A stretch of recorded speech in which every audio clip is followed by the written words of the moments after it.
welcome to the Bear vs. Bandcast, the video game podcast about video games.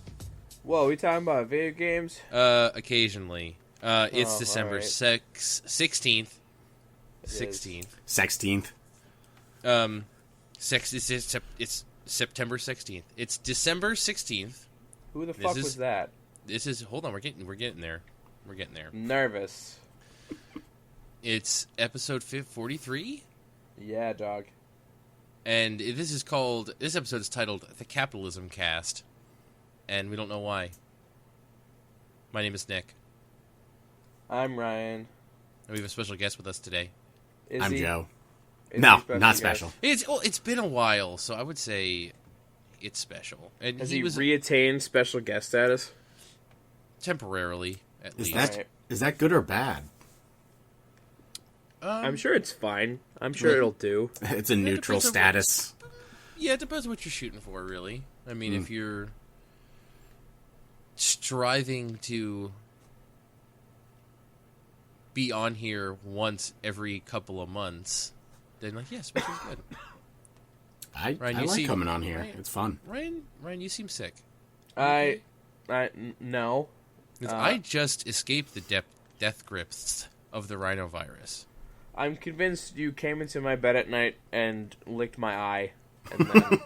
I have not had... First of all, that's heinous. And I have not had physical contact with you at all in weeks.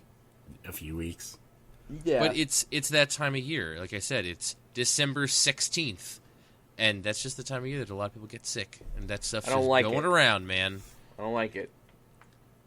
I don't like it either, like but that's just the world we live in. But you know what getting sick makes me do? Play video games? Marathon a video game. Just like... Yeah, but it's the same video game as last week, so... no 0 difference. points. So, I award 0 points me, to Ryan? Gryffindor. Is that what you're trying to say? So just fucking... You're a waste of life? 10 points for Gryffindor. Oh, shit. How does that system work? Because, like... I don't know. It's favoritism. Because clearly some of the teachers at the Hogwarts School at Harry Potter's Magic Harry Camp. Potter's colon apostrophe S Harry Potter's witchcraft school for Hogwarts. Yep, that's the clearly one. some of the teachers were affiliated with some of the houses, so there was some weird like nepotism crap going on there, right? Yeah, who likes that? Yeah, because like Snape could just roll up and just be like, just like bump into like some Gryffindor in the middle of the hallway and just be like, you know what? 100 points for Gryffindor. I don't even care. No one who's gonna stop me. dog. Dumbledore. Well, that's what Dumbledore did. He was just like, you know Snape what? kills Dumbledore. He seemed really detached from the whole point system. He seemed like that. No, very dude. He was like 1,000 points to Gryffindor. They win every year. Oh, I guess every year, forever. He's like, they Infinite win wins. all the time.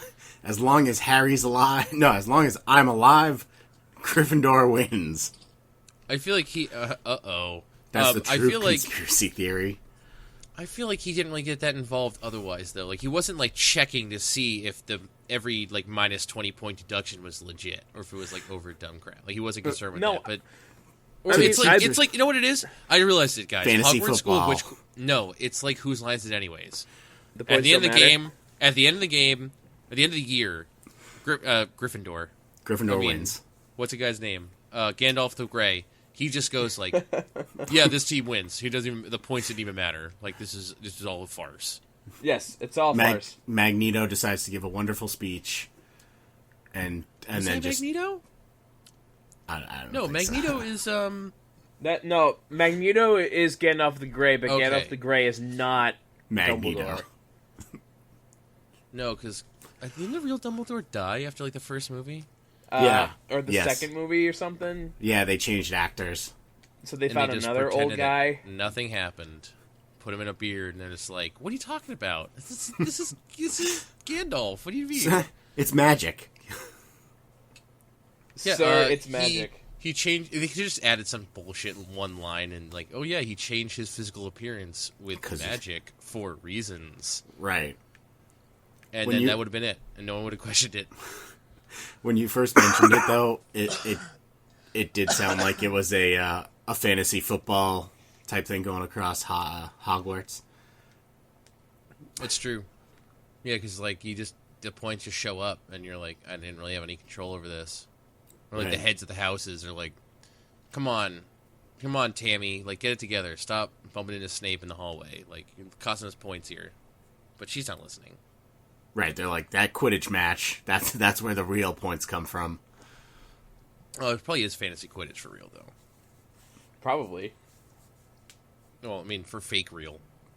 Because No, it's for real Wizards. too. Because that's not real. Unless that's how it isn't. Like, England is actually just like that. I've never actually been there, so. Yes. I mean, Great Britain. To the United Kingdom. I don't know what we're supposed to be calling it. All three are politically correct, right? Just depends on what region you're talking about. Man, I really couldn't tell you. I wouldn't put my neck out there and be like, hey, you guys are from the United Kingdom. They'd be like, oi, blimey. Like, no, I'm not Scottish. Like, what the... what? Like, I don't know. Ryan, you have to... So you're in a unique position where you didn't play any new games this week. Yep. So you have to sit in the shame seat Oh. and wear the video game hat of shame and tell us about why you're sorry. I'm not sorry at Why all. not? Because P3P is fun. And a good game. Okay. And It is the best game on the PSP. that's true. And at the same time, I'm playing Girl Story for the first time, and it's September 11th. In the game. 2000. Do they have a year on there? No. What I year think- would it have been? I think the canon is like... Don't say 2011. 05. No. No, that game didn't. Well, no, it'd be like 2009 when Hold that on. game came out. Alright, the first Persona 3 came out in 2006. Like, Oh, really? in Japan. Like, the very first one. Right. Oh, wait. Set in 2009. Okay, done. Oh, boom! Yeah, I remember it was like a couple years ahead or something. Or it As long was. as it's way after. I mean, Yeah. it's after 9/11. It's in a post 9/11 world that game was created. Mm-hmm. Right. Wait, so did you guys talk about Subterfuge last week? A little bit. Well, slow down. Joe. So, we're talking one game at a time, please. fucking We're I going to can't mention read. Subterfuge. We're going to talk about Subterfuge again now that we're all here. I important. can't read this doc, especially if Ryan didn't update his portion. Yeah, I did. I wrote P3P only. Yeah, like 5 minutes ago. He updated it, technically. Even though I send you a text, be like, guys, the doc, right? And you're like, whatever. I added to Yeah, it. no, you saw it. Joe saw it. I stay on top of that. Whenever Joe's on the after I podcast, updated I it just for let you. Joe do my job. Yeah, like news and stuff. I got you. There was, we got stuff to talk about this week, I guess. I was gonna be like, Ryan, Ryan did and you I play have- any new board games? Ryan and I have been in communication like all day today, sort of, and we Yeah. did not talk about Smash Bros. At all yet. No, We were did you saving watch ourselves the thing? for marriage. Shush. Yes, shush. We're gonna get there. Just Okay. calm down. just I wanted to figured know you if guys watched were- the thing. I figured you guys were like conniving against me or canoodling or whatever. I think one of those implies do we have sex. to talk about this now? No, hold on. P3P, Yep. right? So it's a Yep. good game. Yeah, it's still a good game. Are you gonna keep playing it? Because you got it. You could easily play that for another week and still not quite be done with it. I bet. I'm in September. Is that like halfway through? I just which- beat like the 6th. September or after 7th. August. Yeah. Yes. I just beat Yeah, like you're the 6th probably or like- 7th You're boss. probably halfway. I think the last month of the game is January. Yeah, the last Yeah, I month of think the that's game right. is January. Yeah, I So think that's right. yeah, just about halfway. All right. Yeah, I'll probably finish. Because that's all based on. Because like it's like Persona 4 was broken up differently because you could kind of do the dungeons whenever you wanted to, and it wasn't. Yeah. Really, it was like kind of loosely broken up. You could have spent more time here, whatever. This Right. is like exactly linear. Like every day, you fight this boss on this day, so on and so forth. So like yeah, you can track your progress pretty accurately by the date. Yeah. So you're getting Like, there. I mean, do you have, yeah. like... Well, I know you said you're not sorry. I mean, are there any games on the horizon that you're looking at, like, playing? Or next week is Christmas, isn't it? Yeah, No. it is. Yeah, it is. Oh my gosh, is it really already? Yup. Well, it's like 9 days away. Yeah, it is. Yeah. Yeah, Christmas Now, a is week next from week. today, like, a week from tomorrow is Christmas Eve. Yep. That's, like, effing crazy. Yep. Oh. And then 2016, we right also- around the corner. We do have a little, couple bonus episodes to share with people. We do. So maybe you're off the hook on playing games this next week. You can just keep playing P3P. I'm not going to play any new games until, like, January, so... Oh, shit. I mean, are you done with, like, your games for the year? I mean, Are I still want to play Xenoblade Chronicles X, Oh, but no. I was like, I could just play a game that I know for 80 hours. So Wait, are you doing P3P instead of XCX? yeah, Isn't that Yeah. some lady's name? Never I mean, mind. Never probably. mind. I don't fucking know. I'm speaking craziness. You on drugs? No. Okay, No, I had some Advil earlier. And a little bit of I'm on headache, drugs. staring at his screens for so long. But besides that, I'm straight, man. Yeah, so you're probably off. You could just keep playing that game then. I think I'm gonna. That's really the last game you need to play for the year. Is just like you feel like you've played all the games that matter this year to you after you've played Xenoblade Chronicles X. Yeah, Wow, yeah, I think so. you've been fucking diligent, bro. I've played a lot of games this year, like a lot, I believe that. and I didn't even play all of them. Oh, of course you didn't play all the games that came out this year. Didn't you also beat a record number of games this year? Oh, I have a list. Hold on. Games I beat in 2015. Oh, that list is long. I don't think that beating is what counts. There's like 4 games on it. Four There's like 8 games. games on it. It's like to be 12 months to be 4 games, owning, just killing it. No, I beat 8 games in 12 months. I beat 3 games 2 days ago. You did. You did. So I mean, like if we're just looking at like number of games beat, like that's totally fucked up statistic. Well, I mean, That's all I'm one of saying. mine was Witcher 3, which is But like not- beating 3 games. Which Yeah. is that is true. You spent I could have beat the same 3 games I beat 40 times in the period of time it took you to beat The Witcher 3. But then again, I also played Fallout 4 for 90 hours Yeah, I haven't why gotten would there you do yet. that?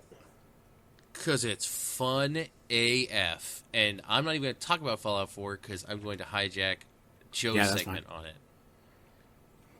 I don't even, man, like, are you done, Ryan? Yeah, whatever. Who cares? I don't want to like fucking take your joy talking about P3P away from you. You love No, that I game. mean, I'm just gonna hang out with Shinjiro, It's objectively and great. we're gonna eat burgers or whatever the fuck we're doing right now. Or go to Duck Burger. Is that what the name of that place is? Yeah, Wild Duck Burger. Wild Duck Burger. I think we're at, Do you think like- do you think the burgers are made with wild duck? I don't know, maybe. I The think most it's just a play on succulent words. burgers ever. That shit's exotic. I teased the end of the last podcast, the very end, for the diligent listeners. Yep. Is that podcast even out? No, I didn't do it yet. For those extra diligent listeners. Okay, diligent listeners will have noticed in the last podcast, regardless of when that actually comes out, or when you listen to it, that's why we put the date that we're recording it on at the beginning. Because we don't pretend that we actually have a set release schedule Right. of any kind. No, Ryan's really bad. Hey, man, we're both bad. Don't even worry about it, man. Mm-hmm. I mentioned that I saw in the App Store as I was looking at my phone while you were doing the outro that Magic the Gathering Puzzle Quest came out, That sounds really interesting. and it is really interesting, but it's also total bullshit. Is it a paid gated game? That is all. What exactly do you mean by that? like you get to only play, 3 or 4 times or 5 times in the day, and then you gotta let it recharge for 24 hours before you can play again. Or you can pay like 99 cents and get 5 more tries. Yes and no. It's yes because yes, but no because it's a little more complicated than that.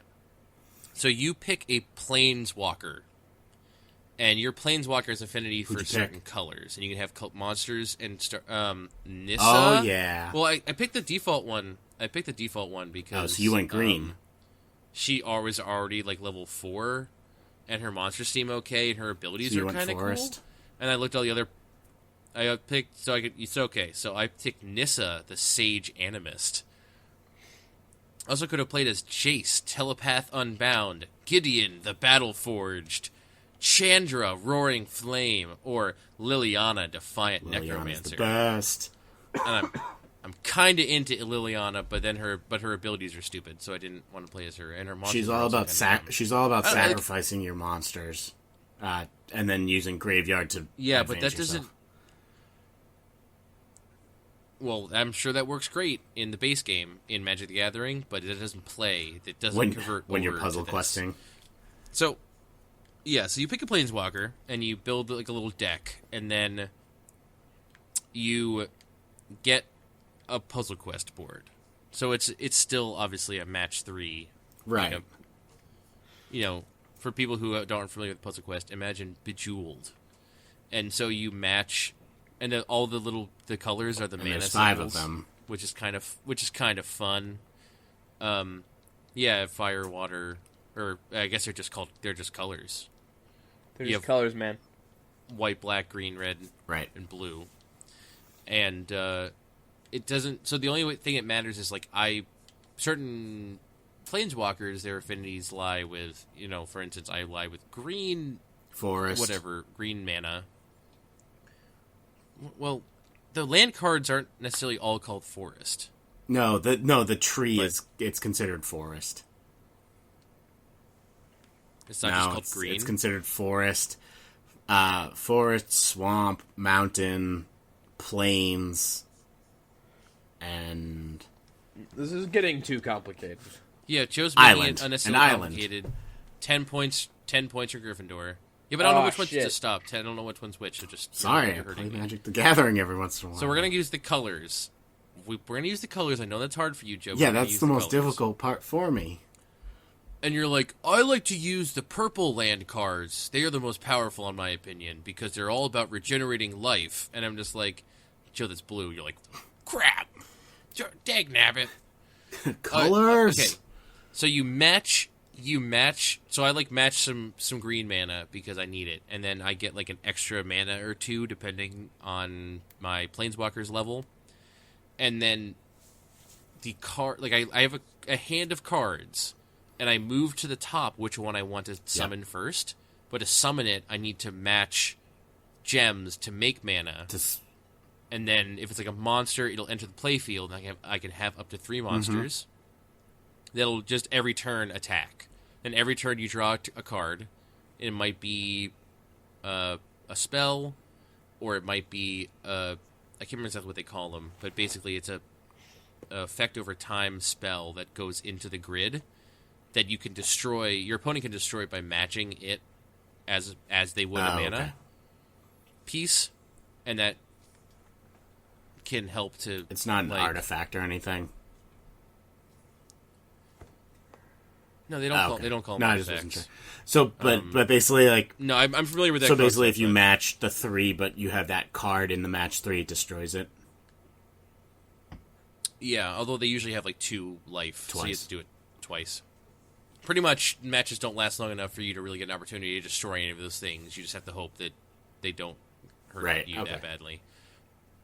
And so you summon monsters, and they just attack, and they have very much like Magic the Gathering, they have attack and life, and there's all the things like flight and ranged and berserk and that kind of stuff. Some of them have different skills, and generally your monsters will never berserk monsters attack other monsters, and you can't attack the enemy planeswalker unless if they have a defender monster. But it's still pretty. I mean, it still just equates to match a bunch of gems. Like if someone gets a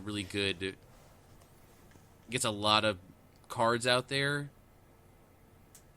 it doesn't really matter. Like nothing else matters, and like they have a shitload of cards. The cards like are almost secondary because there's only a certain number of cards, and they don't really synergize with each other. As playing as Nissa, I have access to a limited number of cards that I can get more of by getting packs, and the packs are done in like a free to play system. Is this an actual actual multiplayer game, or is it?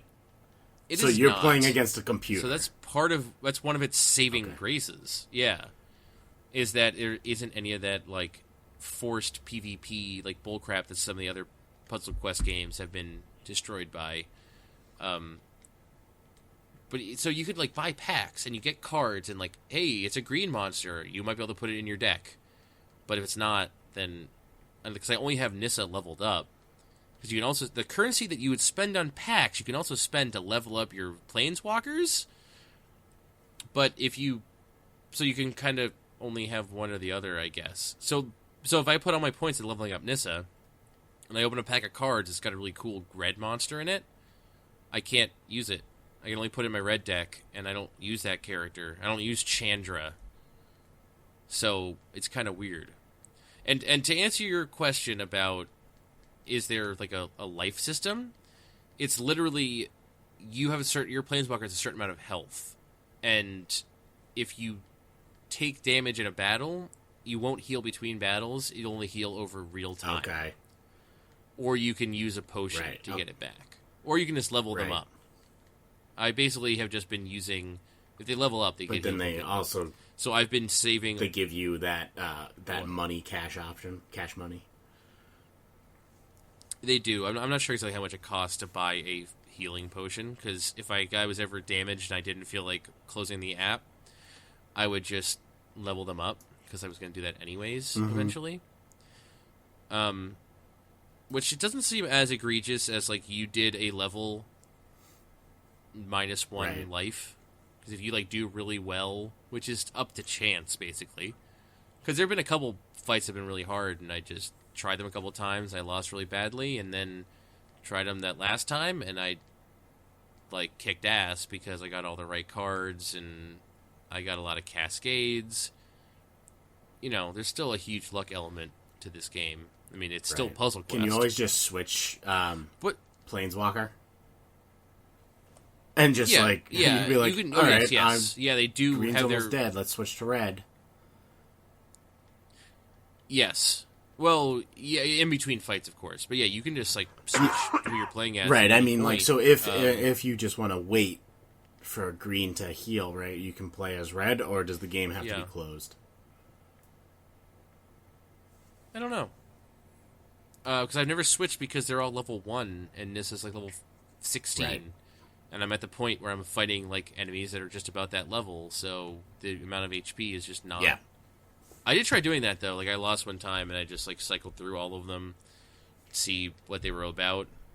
But I lost terribly because at level 16 you have like 50 health, but your starting health is like 30. So you're at like a huge disadvantage unless you put money, semi-premium money. Right.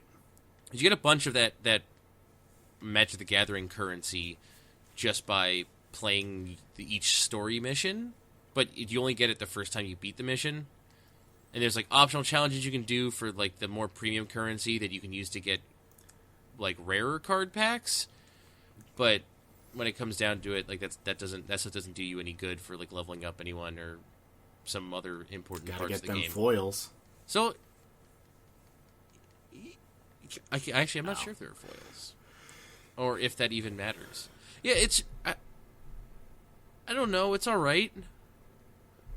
I'm immediately less repulsed by it than like Marvel Puzzle Quest, which did some of the same bullcrap.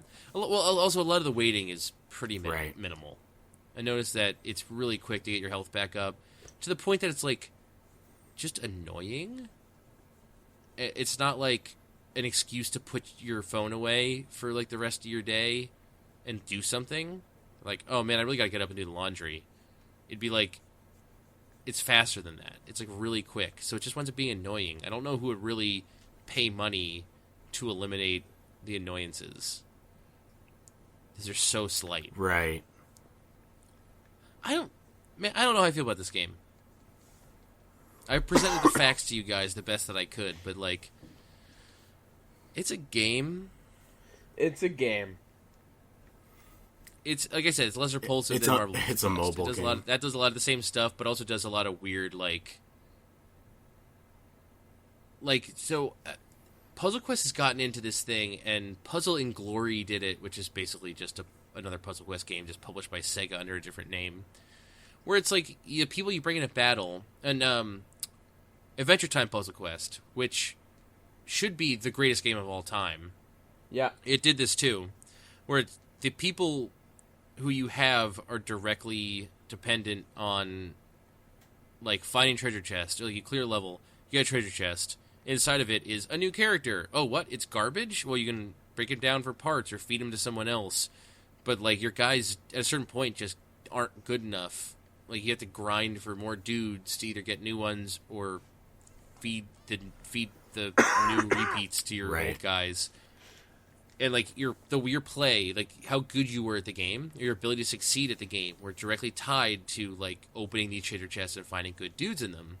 And like Marvel Puzzle Quest and Adventure Time Puzzle Quest and Puzzles in Glory all suffered from that really badly. This game has less of a problem with that because I haven't bought any card packs. I've just been leveling up my person, and I'm doing all right. I mean, like some battles are obviously better than others, but I haven't reached a part where it's just like impossible that I felt the need that like my cards weren't good enough. Right.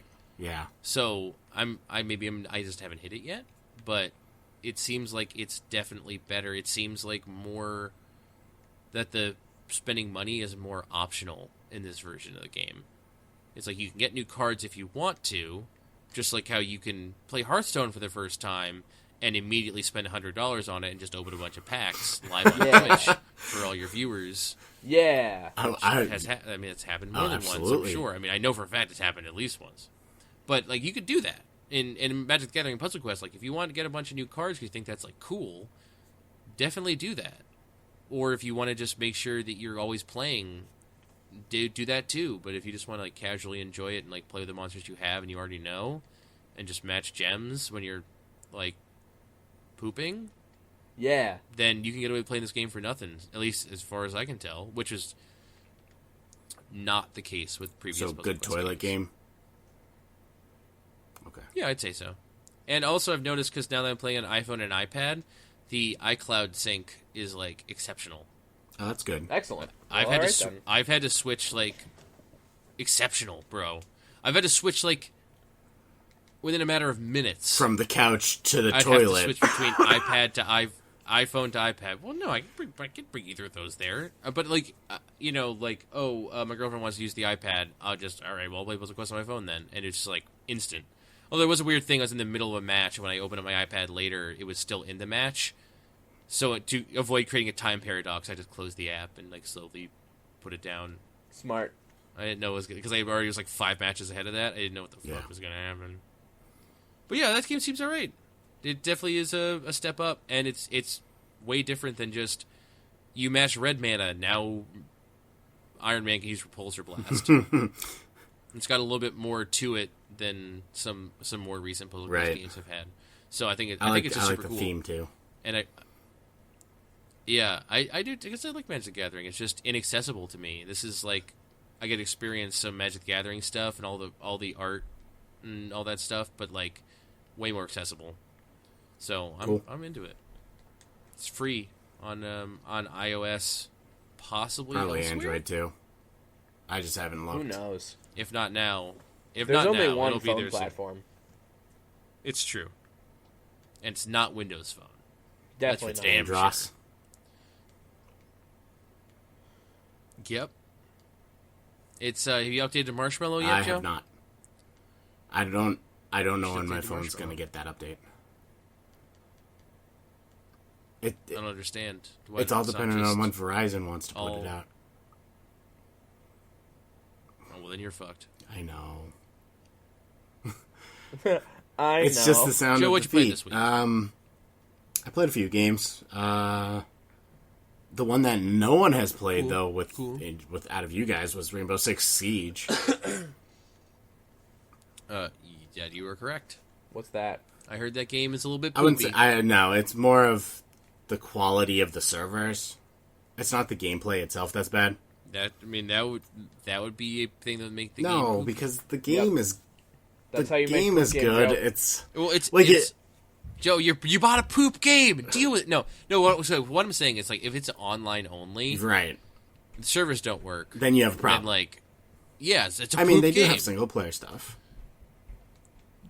It's just more difficult. Probably has to run through the cloud though for computations. I don't know. Yeah, John. But anyways, Ryan. So the cloud, game bro. is like it's an attack defense game, and you get like different specialized operators, and then you pick them, and then it's a matter of, I guess, strategy and setup for attack and defense, and you gotta like either protect a hostage or defuse a bomb, or there's one that's like cap a point essentially. So it's like Counter-Strike. Kind of, except for like almost anything within like the main buildings or across the buildings that there is can be destroyed. I mean, Yeah, I heard this destructible environments that's the big.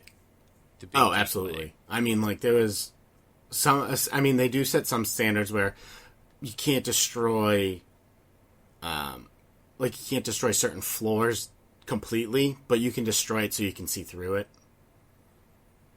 So you can be on like the second floor of a house and shoot through the floor. There'll be like steel beams, like spaced out, but you can see and shoot through it. That's interesting. But you can't just no, level you the can't house. just like set charges off around the house and then just drop it. Just demolish it. That'd be so. I mean, good. there's certain specialists or whatever they call them that are used to counteract in both attack and defense situations. So, like, one can put a jammer out so people can't detonate things remotely. As a defender, an attacker can put a thermite charge to break through any metal walls that normally wouldn't be, or that are barricaded that can't be broken through normally. One favorite is a guy who he puts this charge on like the door or window, and it punches a hole through and then shoots 4 grenades into the room. Like killing all hostages, eliminating the hostage immediately. So as long as you're on the defense team, you win, which is good. I mean, so here's a weird thing that I've heard is that the named specialists, which are basically MOBA heroes. The named specialists are all from different organizations. Yeah, you got your different. Are they all crime fighting organizations, or they're like? No, they're all groups? Crime fighting. It's all. I wouldn't. Well, I don't know if you would say crime fighting organizations. I guess, but yeah, it's all like country special forces. So you got like. You have FBI, you have French, you have your French special forces, your German special forces. They're like the GIGN. You got Spetsnaz. So, but the thing that's weird about it is what you just mentioned, that it's special force on special force violence. Unless you're doing. Why are the French special forces taking hostages, and why do the FBI need to go save them? And the weirder than that is that it doesn't even differentiate sides. No, like that. I mean, it just says like, oh, you're these 5 guys. You're playing as the FBI guy, the girl from the French team with the fire flamethrower, and then the Spetsnaz who blows up walls. Versus three people from the other organization that have gone rogue? Or they're playing a fun game? It's all, I guess, perspective or however you want to see it, but they don't tell you. Other than the defend the bomb, they don't tell you the reason why you're doing it. Like, you could be protecting a hostage, say, maybe because they're being attacked by the terrorists. Well, there aren't any terrorists in the equation. That's the problem. In PvE, like, in the player versus environment, there's a terrorist hunt mode. And in those, there is specifically guys in white masks. And actually, the very opening scene of the game, they do a trailer, and it's someone working for the government or whatever talking about the terrorist organization looking to release chemical weapons.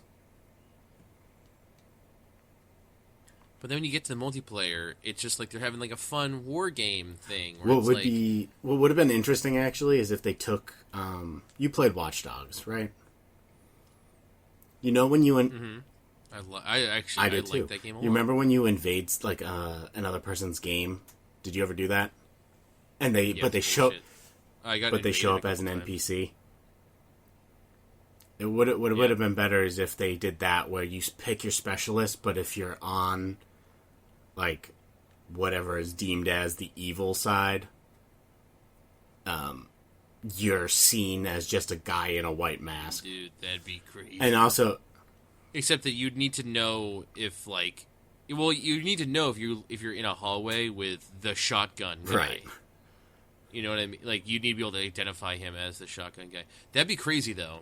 If it was really just like a crazy like, dude, you're brainwashed thing where they're like friendly people, they're other members of like special forces units in like countries that you are allied with, but like you're brainwashed and you just see them as terrorists. And you I mean the story isn't that elaborate. I mean, they pretty much made the game just so they could try and get it in competition with esports because it is extremely team based.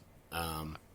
I've heard that too, that they're kind of like pushing the esports thing a little bit.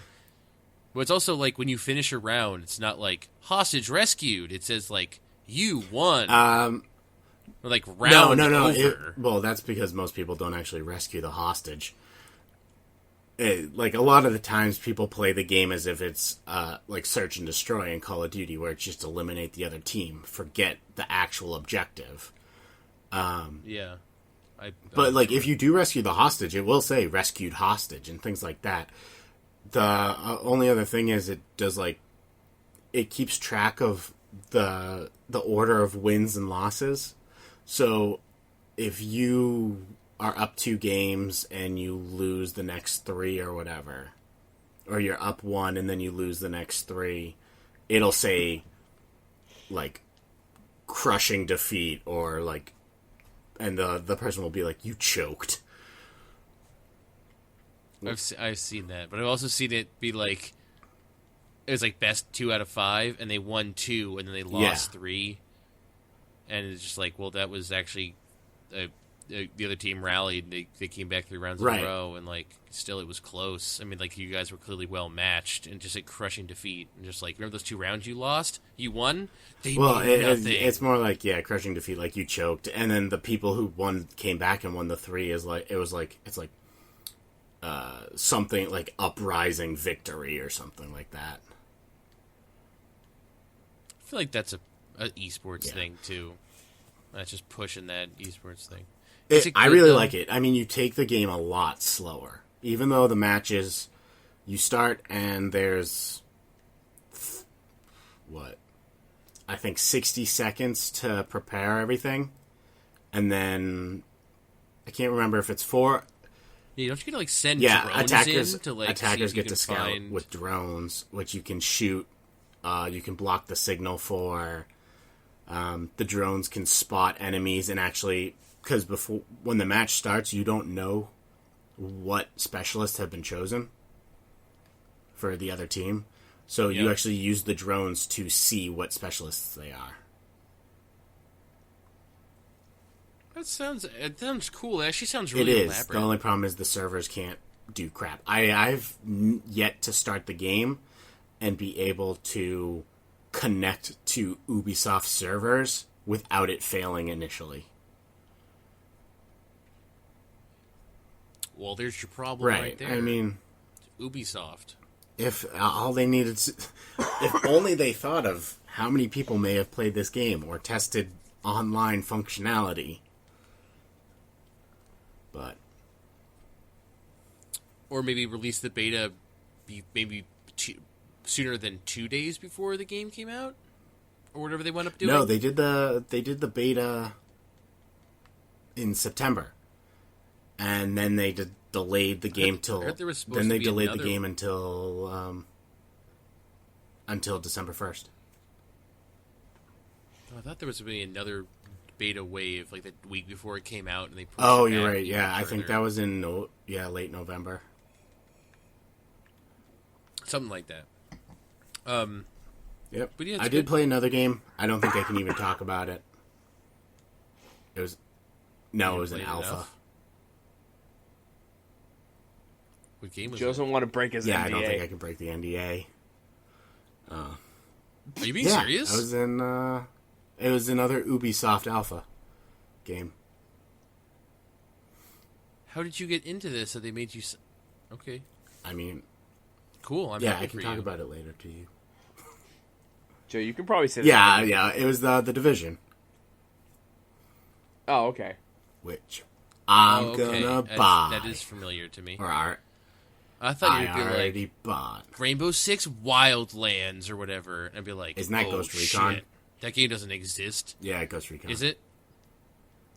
That like I would have been like that. Yeah, you cannot talk about that. That game does not exist. That's some Black Ops. I mean- shit. I mean, the game that game's exists. Not real yet. Joe went in a time machine and picked that game up. I mean, the game exists.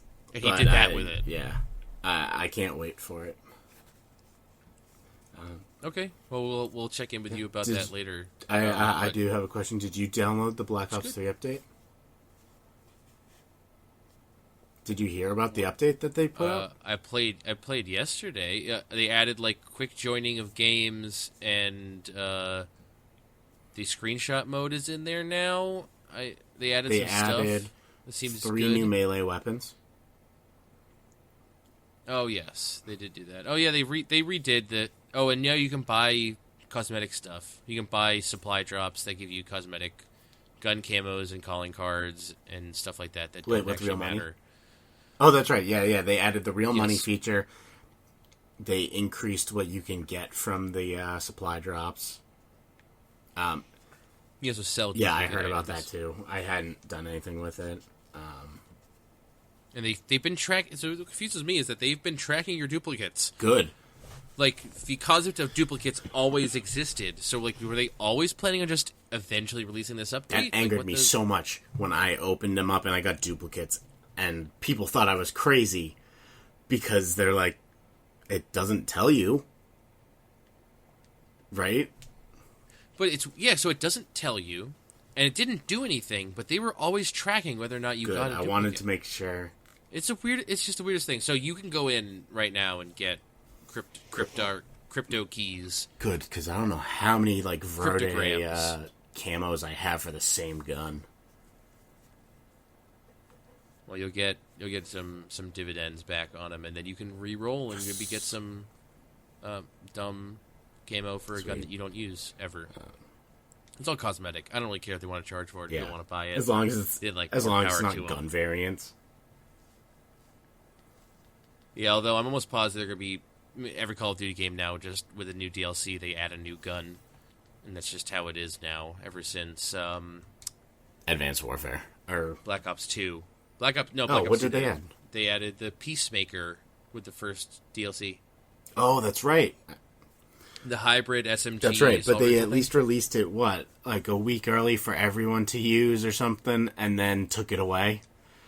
They started. Yeah, I guess they did do that. For some pass holders. Because They our got it friend early. Vinny, didn't he get it gold and not buy the DLC for it? Yeah, he did. Well, that was more of a saying like, "Hey, this gun is going to exist, and we can actually add guns to the game now." Just so you guys know. I mean, it'd probably be a good thing on their part if they actually release it again for a weekend, let people use it, and then take it away. Then people will want to buy it. Yeah, but Vinny got it golden, so he never.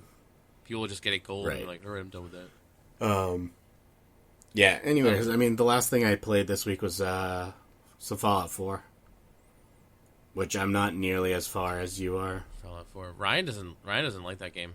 I think I like that game. I think you should give it another shot. That game's good. I might. Ryan, did you like Skyrim? What's? Um, I think I asked him that exact question. sort of. Skyrim good AF. It's fine. Yeah. Skyrim is amazing. It's a transcendent masterpiece. Wow, that's really high praise. I think Skyrim is a masterpiece. I mean, Skyrim is probably one of the best, American RPGs? Or, I wouldn't even... Western RPGs. I'd say so. So one of the best. I like Fallout 4 a lot, if you couldn't tell with the fact that I played it for 90 hours. I'm only at like 6 or 7 hours. Not really far into the game. I got too wrapped up in picking things up. No. So, my collecting addiction is pretty high. Are you playing on PC? Xbox. You can kind of... You'll eventually learn what you should pick up and what you really just do not. I already started with the whole situation where I go to my main area for breaking things down, drop all my crap, go into builder's mode, and then break it down from there to maximize everything.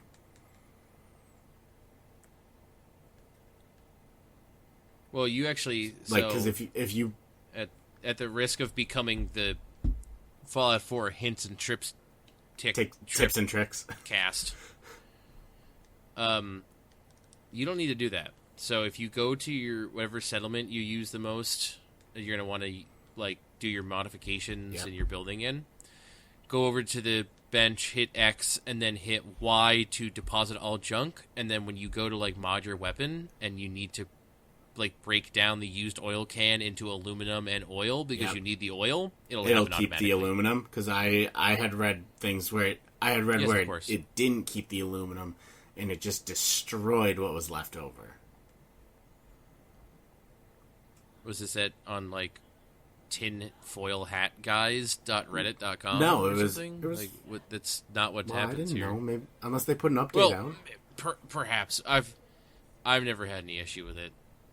I haven't noticed specifically if that does or does not happen, but I always have materials to spare. Because I also collect everything, so I either load it all onto a companion or I do what I gotta do to get it done. But yeah, I talked before about how I don't like the ending of that game gets kind of weird in terms of the direction that it takes or how it dictates what ending you get. About that, which is a sore subject. That's all I'm going to say. Okay, good, because I haven't even made it. I haven't even made it to Diamond City. I got sidetracked. As happens in those games. Started exploring. That's not necessarily a bad thing. That's a major point of contention for me in a lot of games. Is different endings and how you arrive at them. But I felt that if I needed to explore the whole story, I need to make another character. And I did that. I put about 20 hours into her. And then I'm making a third character that's just for fun. I made a character with 0 charisma and 0 intelligence and 0 perception that just goes around hitting things with tire irons. And it's kind of interesting, and I'm going to enjoy it more when I get back into that game because I'm kind of shifting away from it now. But kind of play some games I missed out on this year. My next target is Undertale. Yeah. And I played the first 30 seconds of, and it was name your character, and I was I don't know what to name my character. Ryan, what'd you name your character? Pretty sure I named it Ryan. Okay. I just found out that the character is, like, intentionally genderless. So I was like, I'm going to name him Tom-Mantha. Tamantha. It wouldn't let me do that. So I think my character's name is Tamana. Oh, is it, like, too many letters? Yeah, it was too many letters. And then I played through the first, like, couple seconds, and I was just like, oh, this music's really good. Oh, this game looks really good. Oh, I have to stop because I need to do something else right now. But, like, I'll be back for you. I'll be back for you. So basically, Fallout 4, which I will eventually play as third character, but I found that my first 2 playthroughs, I relied really heavily on charisma. And I noticed that a lot, that it's an important... A lot of quests I found the resolution to just by being like, yeah, but come on, though, you don't... Like, this is like one part where you need to get into this area, and they're like, oh, well, you can bring us 3 fusion cores. I was just like, yeah, come on, what if I don't? They're like, oh, you have a good point. What if you don't? And then I just get in. It's like, I relied really heavily on that. I wore a lot of, like, charisma boosting gear and things like that. So I'm going to try and, like, do a playthrough where I see the consequences of either A, failing charisma checks, or B, just doing it the hard way. I failed some charisma checks already. Yeah, it sucks. I just save scum a lot in that game, so... Because there's certain elements of that game that I deem to be, like, unfair or whatever, so I just, like, don't abide by their rules. Yeah, I don't... And when mods are out... I don't know how I'm going to play this game yet. Because mods are coming to... yeah, I remember hearing that, so that's why I was like, I don't care if I get it on Xbox or PC. Yeah. So shit's going to get nasty, basically. And, what are you guys telling me about the ad you had to watch where the girl characters were clothed but censored? Wait, that happened to Ryan too? Yeah. Did it happen to you, Joe? I don't it know. happened to me. Yeah, what I don't the know. heck was that? I told you. It's like, it happened to me on my stream this morning. I was watching, there was nothing wrong with it either. It was Ryan. So you know how they have, like... It's like, you know how they have, like, those word. mobile games and they just make them all anime-like or CGI pretty and then do, like, a huge opening trailer? Yeah. There was one from YouTube that I saw, and it was just, like, chests blurred on the whole thing. Okay. They were wearing, like, full shirts and stuff like that. They weren't okay, wearing full there was, like, a shirts. little... Like, I think at least one of the girls may have been wearing, like, a bikini top-looking thing or something. But just, it was, like, blurring almost, like, half the screen the whole time. Just pixelation. Right. Yeah, it was really weird. I mean, there was one point... where Girl censorship. There was one point the girl jumped through the air and there was, like, an upskirt shot or whatever, and they censored that, and I was like, okay. Yeah, but I wonder how much. But then, like, other times, so I found the uncensored version. It's called Sword of Chaos. Okay. But, like, yeah, they put me this ad when I'm going to go look up a particular strategy for a boss in Dark Souls that I was trying to accomplish on my stream this morning, and yeah, I mean they're all essential bits are covered, but they just play this ad and it was just like censored, like they were censoring clothing, and I was just wicked dumb, very confused, and it's just like, if you thought that this was so inappropriate, they had to censor parts of it. Then why are you showing me this? Why even run it if that's going to be the case? Don't run that. It's an iOS game. Yeah, something weird. What were we even? We were talking about Fallout 4 before this. It doesn't matter. You were. Oh man! Oh, it was the weirdest thing, and I was like, "Who told me about this? Someone told me that this would happen to me one day." Yeah, I texted you in anger, and you're like, "I don't know how angry I would be about that." I'm like, "No, anger." Oh, I wasn't angry. I was just confused as all heck. I was just, why is it happening? No, it looks dumb. Yeah, I don't know why they would do something like that. Showed it that way. Yeah, so I'm going to eventually play some more Fallout 4 when mods come out. It's just going to get wild. You know, like removing encumbrance and things like that. Like stuff that I just Clean don't think faces. is fair. Clean faces. Wait. Updated eye mods. Sweaty bodies. Only 10 out of 10 girls. There is one that I did I found this video series on YouTube. I'm sure it's one of 1,000 of them, where they chronicle Fallout 4 mods, and one of them is just like, this mod gives women ass cracks. Whoa! That's sick. No, because it's just like you can see the crack of her butt better defined in the pants. I know. Nice. And I was like, 10 out of 10, mod of the year. There's one that's actually useful or something that's full text of what your response would be. Okay, yes, that is actually the mod of the year. Because some of that stuff is... It's very vague. You're like, no, don't do it. And it's like, I hate you. Yeah. I mean, like, sometimes they get the point across, but it's always really... It's misconstrued different. Sometimes. It's always, like, in the same ABYX list, it'll say sarcastic... I never want to say like a preview. It'll say like a preview of what you're going to say. It'll say a short description of what you're going to say. A short description of the tone of voice you're going to use. Yeah, like, it's never consistent. Yeah, I never want to select sarcastic. But I always sarcastic. But I always feel like you select sarcastic, and it'll play the sarcastic, and then let you select again. No, usually Y is the one that's like further information, inquiries. And then it's like, yeah, sort of chaos looks like bullshit. By the way, you guys. Yeah. Oh, really? Oh, it looks like surprised? Like a really bad. Like that girl. That girl needs to be censored. Are you sure? Yeah. If the other girls need to be censored, Deputy Captain Arya needs to be censored. It looks like a really bad iOS game. No, it looks like a really bad PC game that, like, you walk around and you get, like, a daily quest or whatever, and then you go to the field map and you fight a guy, but then, like, put this on iOS instead. Yeah. And it's just generic anime trash, which we are offended by here at Bear vs. Man. We support only the highest qualities of anime. I only like good animes.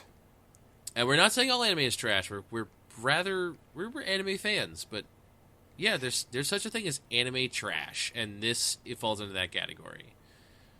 BRB downloading. Oh, okay. It's just so, like, here's a girl boobs, here's a girl wearing a skirt. Like, you're like, oh, I'm gonna download this for free and put my... I've had enough. Right, you really didn't play any games besides P3P. Nah, motherfucker. Well, he played the one other game. You didn't poop even once this week and play a different game. Nope. You're such a liar. Was. You're like, oh man, I just had that ready to go on my PSP.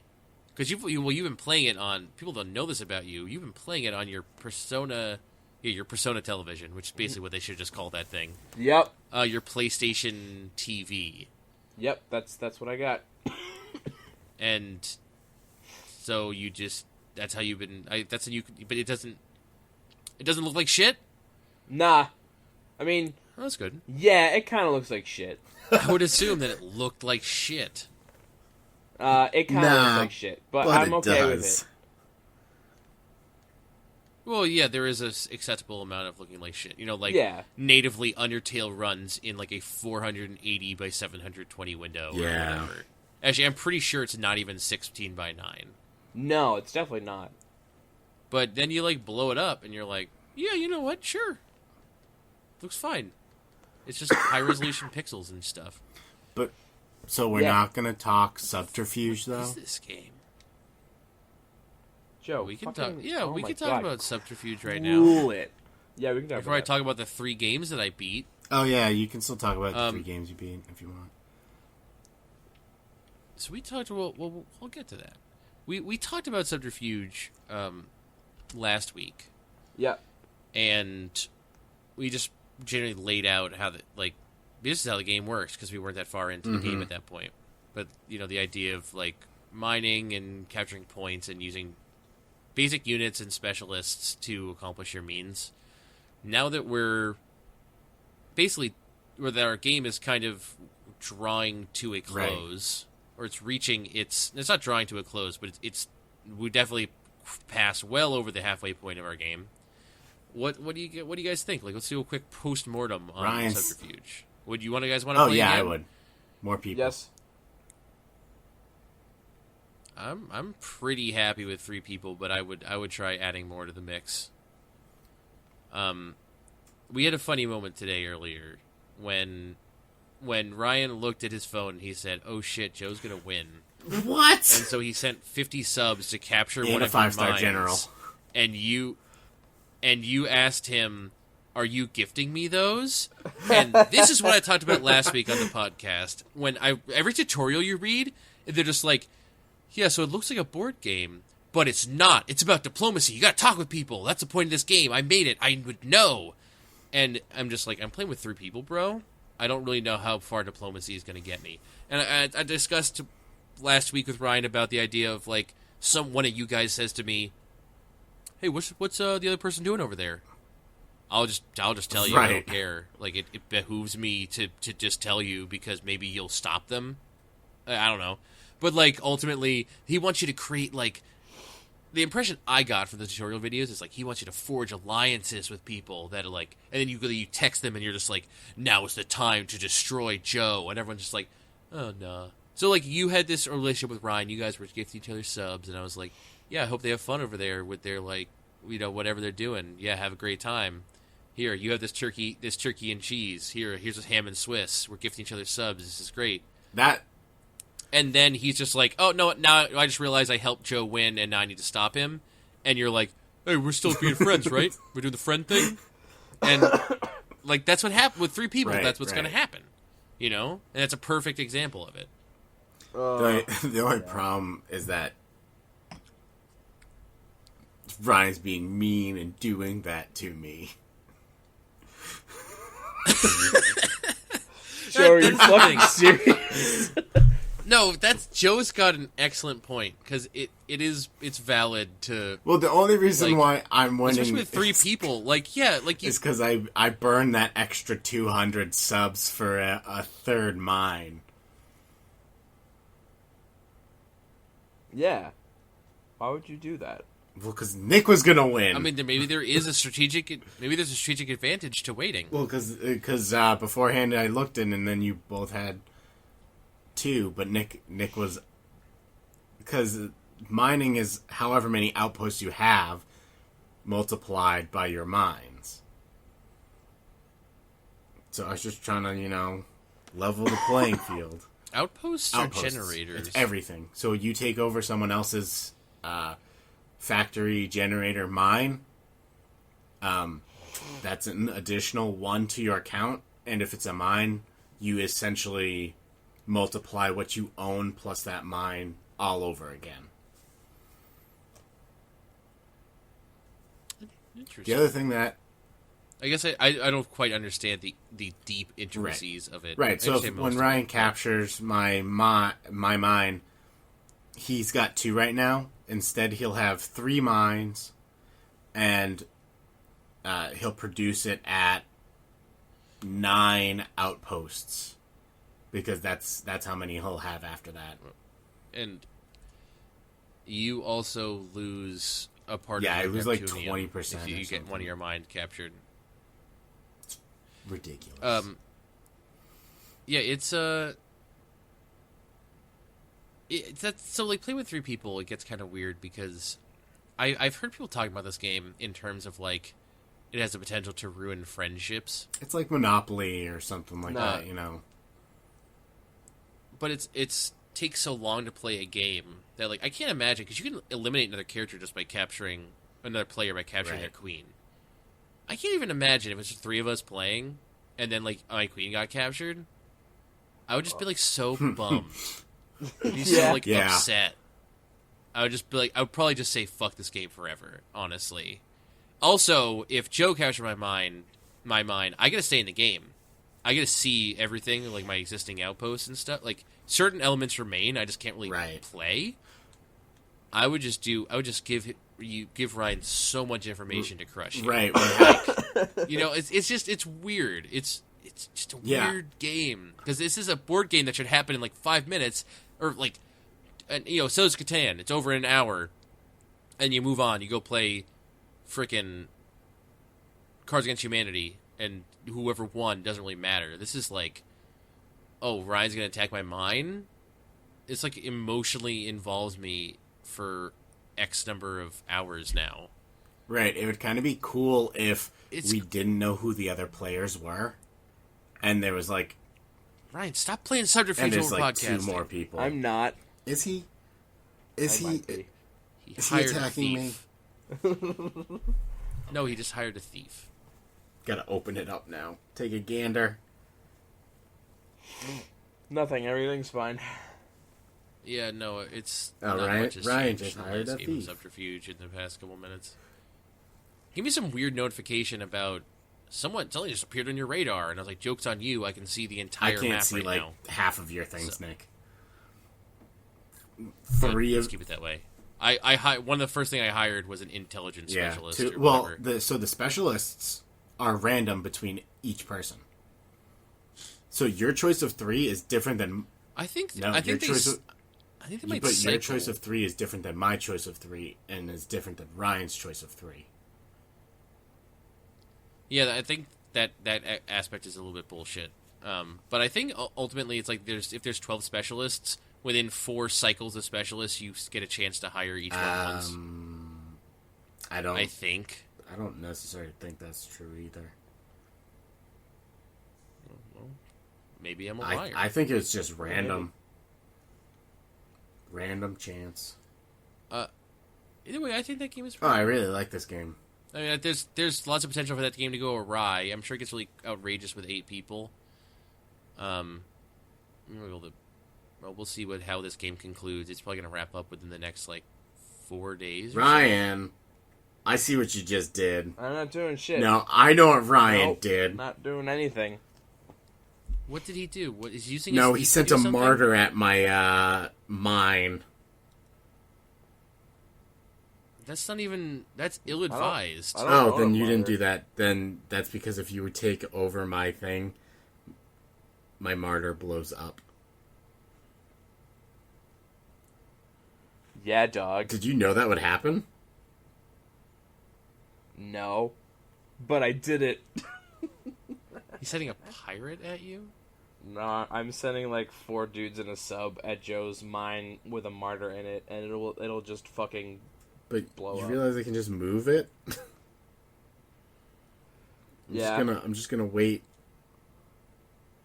The thing is, part of this is predicated on, gee, I hope the other person doesn't see that I just did that shit. And part of it is just what are they going to do about it? Because the event log informs you of whenever someone is finalized an attack on another location. Yeah, that's okay. Well, yeah, but that's information you need. You're grateful to know if it's happening to you, you'd be grateful to have that information. But it's basically because that information it gets around.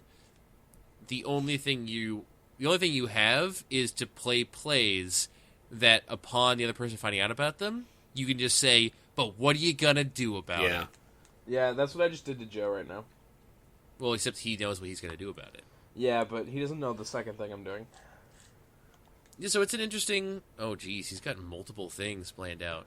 The interesting thing about let me zoom out my map. That, well, I think it's a really cool thing. Yep. I think it's a really cool idea for a game. Is a strategy board game that plays out over the course of about a week. They say. Yeah, we're just at the week mark, I think.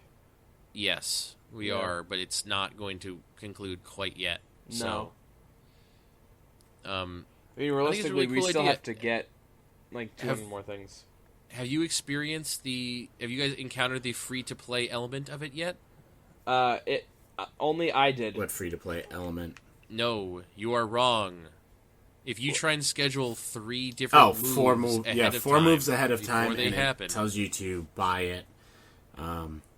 You need high security clearance for $10. Oh, or you watch an ad and you can make as many moves in the future you want for 2 hours. Oh, okay. So yeah, I bought the $10 version just so that I could make a private game with just us in it. You probably also have... So did you get high security clearance? Yeah, I had to buy that. But I haven't used the make moves ahead of time thing. I didn't until Wait, this you morning. guys haven't been scheduling moves? No. I have, but I haven't needed to schedule. Oh, I've been scheduling like 3 or 4 until at a this time. morning. Wow, Joe, you're the best. I just do it so like if I go to bed or if I, No, you're if I absolutely go to bed, right. I'm still playing. I schedule all of my specialist hires way I do ahead of that. time. Like I do it. I just never needed to do 3 at once until today. And then I did. What are you And doing? I watched a video. And they watched Sword of Chaos. No, they didn't. That would have been funny. We're going to take a break while you guys play a little Subterfuge. Yep. And then we're going to come back. I'm going to tell you about 3 games that I beat this week. Whoa, that's a lot. And then we're going to talk about the segment that we call news. It probably shit. won't be All too right. long. I beat 3 games not Good. but 2 days ago. Wow. And they were all games that came out this year. They were short games. And I decided I wanted to play them because I like the idea. Well, I love the idea of getting like a bite-sized experience all in one. So the 3 games I beat are I beat The Static Speaks My Name. Mm-hmm. Yep. Cybele, and I had to look up the title. Dr. Langaskov, the Tiger, and the Terribly Cursed Emerald: a Whirlwind Heist. That name is too long. It's long because it's funny. It's funny because it's long. It's like the point. So this is so you know how the Daily Parable was made by 2 dudes, Yep. and one dude made the Beginner's Guide. Yep. The other dude made this. Oh, weird. So this is the writer of the Daily Parable. The designer made the Beginner's Guide. His name is William Poe. William Pow. I don't know. Pough. He's British. I don't want to mispronounce his name, but it's too late for that. Basically, this game is available for free on Steam. All these games are on Steam. This particular game is free. It is a funny game. It's a funny game? It is funny game. So the thing that I found interesting, after I played these 3 games in one day, basically in one sitting, I thought about it, and I realized that they were all very distinctly different in tone. Cybele is an emotional, personal game meant to portray a story through... I mean, emotional is like the only word that does it justice. Dr. Langaskov, etc., is funny, and The Stag Speaks My Name is thought-provoking and mildly disturbing.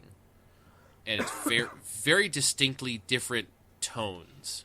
So what I'm going to say about Dr. Langaskov, the Tiger, the Terribly Cursed Emerald: a Whirlwind Heist is that it's free on Steam, and then if you have an interest in these sorts of games, then you should definitely Wait, you play said it. it's free on Steam? And it's free on Steam, and I'm going to make that decision easier for you guys, because I'm not going to talk about it now, because I really think that it is a funny, unique, interesting experience that I would encourage everyone to just give it a shot, because it takes 15 minutes. Oh, okay. And it's very possibly going to become very popular and relevant. So I will spill the details on how I feel about it probably next week, but I wanted to give everyone a fair shake to do that. The other 2 games, though, The Stag Speaks My Name is another free game that's been on Steam, but it's been on Steam for much longer. It came out in like July or something, and it's a very short game. Here's how short this game is. Okay. If you hit escape, it closes the game. Oh. This game is not meant to be played in more than one sitting, under any circumstances. Got it. I don't think there's checkpoints in Dr. Langaskov either, but still, this expresses it to you. It's a Unity game, and it's so The Stag Speaks My Name is the kind of game that I would have expected to see, like, for free on a website. You download it from their website, and they made a thing. You know, like, the Catamites makes all those games, including Space Funeral. Yeah. Yep.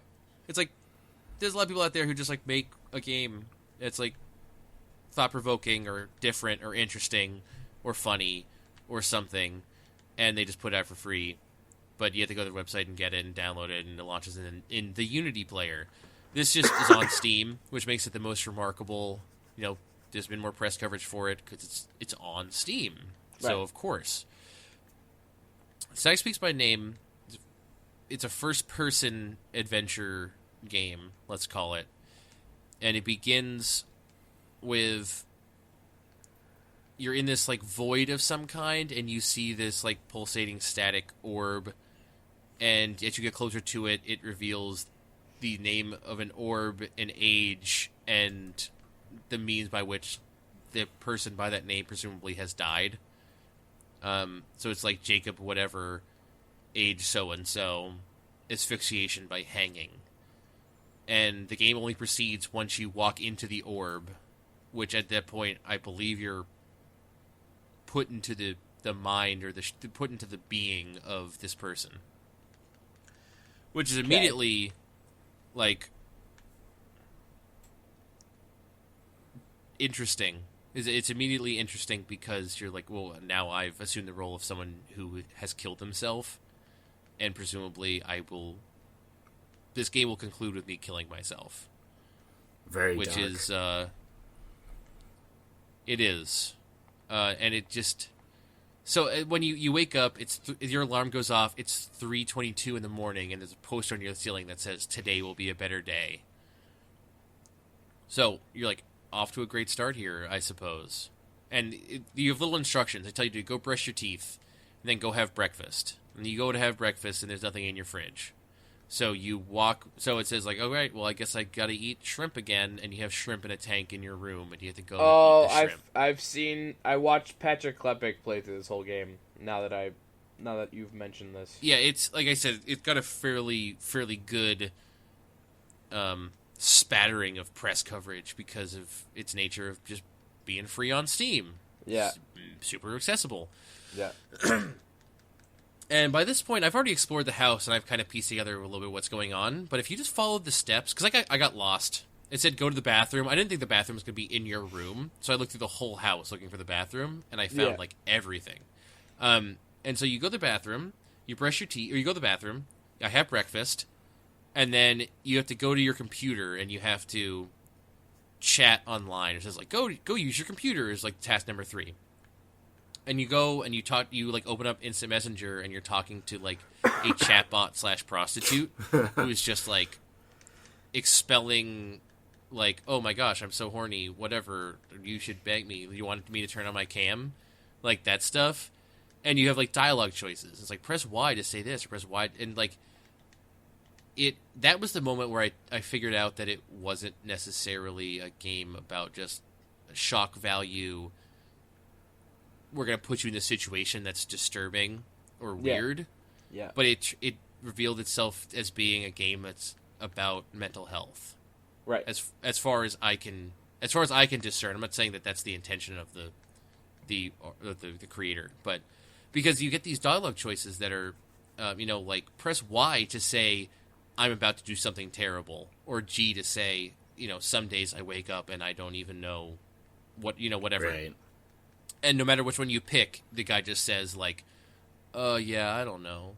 Like, he is clearly, like, you're inside of his mind, and you can tell that he's very troubled, but he can't express himself. And that's why these things are happening. And so at this point, you have this conversation, and you kind of just turn off your computer, and then the 4th step is decide what to do with the man in the cage. Yeah. And you go, huh! I don't remember seeing a man in a cage. And so you eventually find this side room that's full of this same painting of 2 palm trees in, like, retrograde and, like, with the colors reversed and in black and white.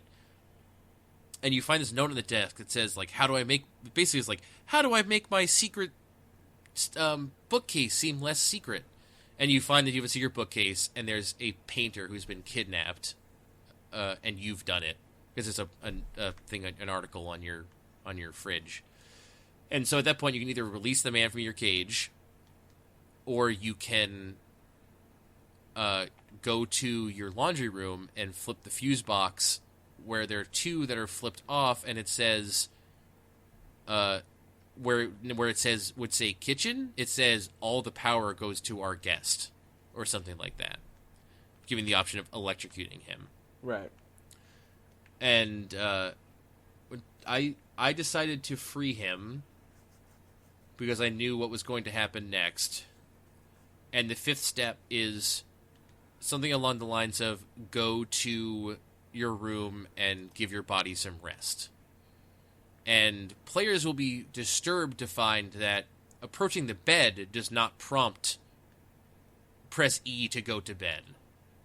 Instead, you have to open your closet, where previously if you went to go open your closet, you get a little message that said, like, it's not time yet, or something like that. Where there is a chair and a noose, and you have to hang yourself in first person. In first person? At which point, Yep. yes. And it's clearly a very simple game in terms of its art design, but the fact that you're acting it out and all these things are happening the way that they are happening is really powerful.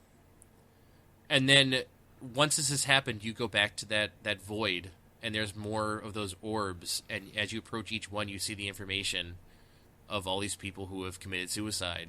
And I'm pretty sure no matter which one you pick, the game just ends.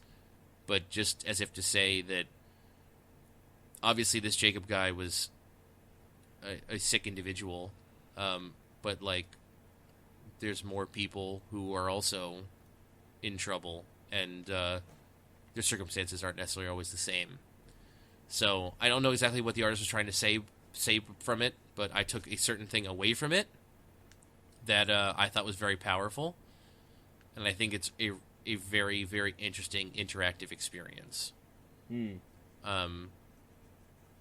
I enjoyed it a lot, and it's definitely the sort of game that I'm really interested in. I love those unique experiences, and I think it's great that it's on Steam and more people can experience it, because that was not how I expected that game to go at all. Yeah. Okay, so now that I made things weird, we're gonna talk about a deeply emotional, personal game. Okay. Yeah. Are you guys ready? Yep. It's just much more specific. So, Sightbell is a game. This game costs money, though. Considering it only lasts for an hour, maybe a little bit expensive, but I got it on sale because it was nominated for a game award that it did not win. Sightbell is a presumably biographical game about a woman named Nina Freeman. And she has created this game, and she has starred in this game, and she's basically bared everything for the sake of the storytelling of this game, which is one of the things I find the most remarkable about it. That she plays the main character, she does the voice, and it's basically a sim. I'm going to call it a sim. It's a real life sim. It's a millennial sim, let's say. So the game begins, and you're just on. You are Nina Freeman. You're on Nina Freeman's desktop computer. And she's got folders on the desktop, and she has like places to receive messages and view updates from Instagram or whatever. And then you can also play her favorite game. Like that's like you launch the game that she likes to play. And so you're like immediately you're like, I want to. So like, is this the game? You're like, I guess I'm just gonna click on all these folders, and they're full of like what I can only assume are actual real photographs of Nina Freeman from her past. Right. Which I think is very interesting that as a game creator, she's like put that out there. And including, maybe not all of it. Some of it is fabricated, like some of the poetry and stuff that you find are like, this is the excerpt from my blog. That's probably not a real excerpt from her blog, from her live journal.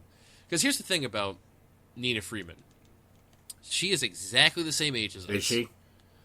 Which is part of what, yes, if the information in there is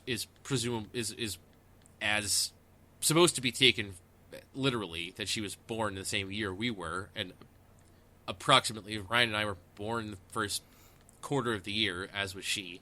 So she's older than me. She is, as are we. Not by much. That's how that works.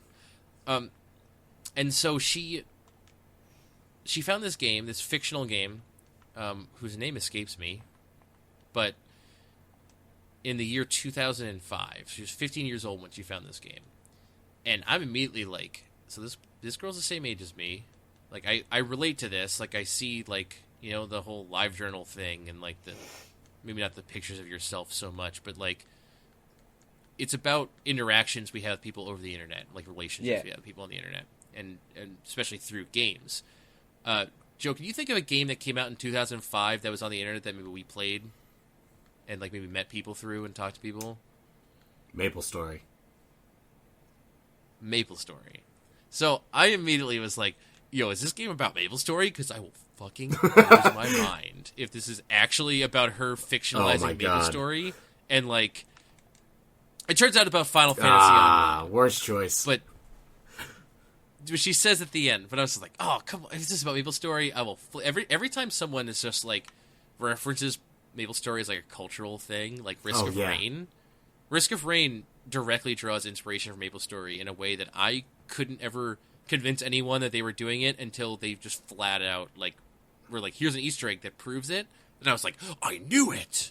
So I like Maple Story is a cultural touchstone.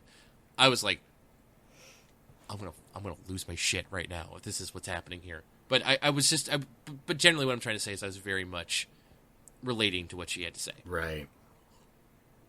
And so you can launch the game, you log in automatically, and you're talking to this guy who, you know, it's like so you have the simulated game in there that is like the shittiest non-game. It's very reduced down to like the online game, we're gonna go hit the monster thing. And so you're basically just like clicking on monsters while the story plays out.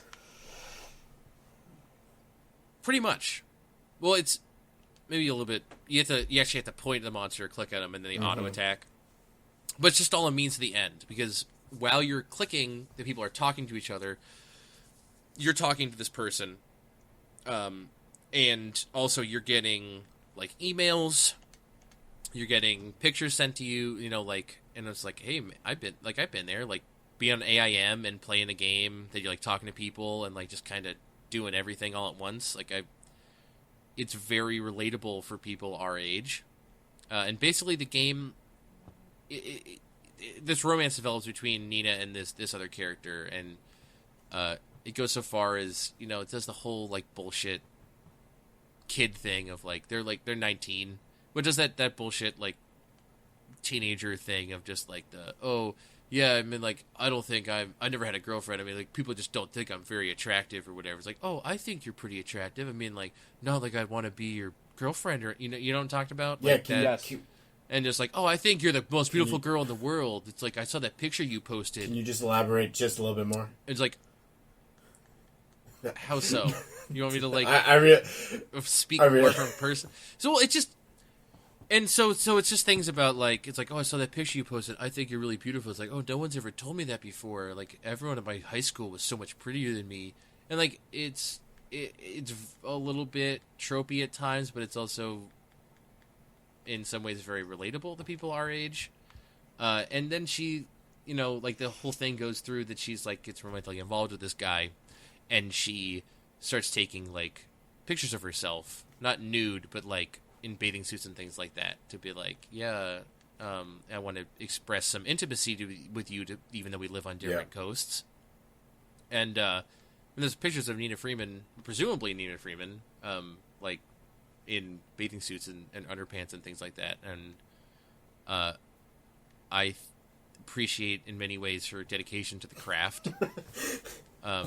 That this was the way. Okay. No, I'm being serious. That this was the way that she's like, I need to tell this story, and this is the only way that's going to happen, is if I do it this particular way.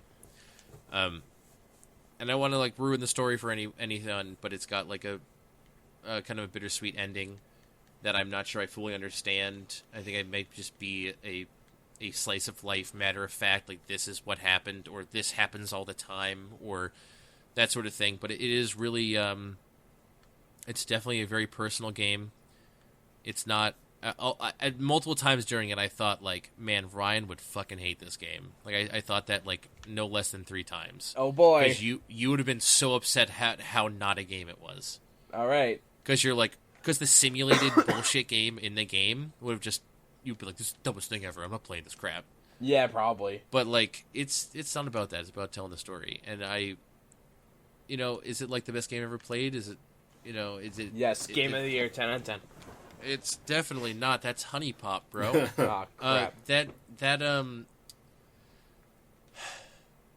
It's not like the most exceptional game I've ever played, but I can appreciate the work that went into it and everything that she did for it and the story that she's trying to tell. And I also find it super relatable, and I think that it's remarkable.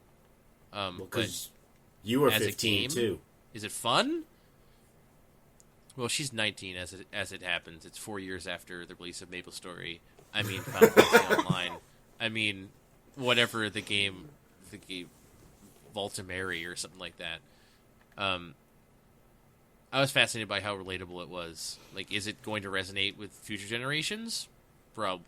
Possibly, but in a different way. But it's just so precise down to the details of, like, the dumb online game you chat with people on while answering, like, texts or emails or instant messages, and the live journal aspect. They didn't call it live journal, but it was. It might as well have been. It was. I think it's great, but as a game, it's not like fun. you know what I mean? Yeah. But it tells a super interesting personal story that I think definitely. It deserves a spot in the game space, in the art form.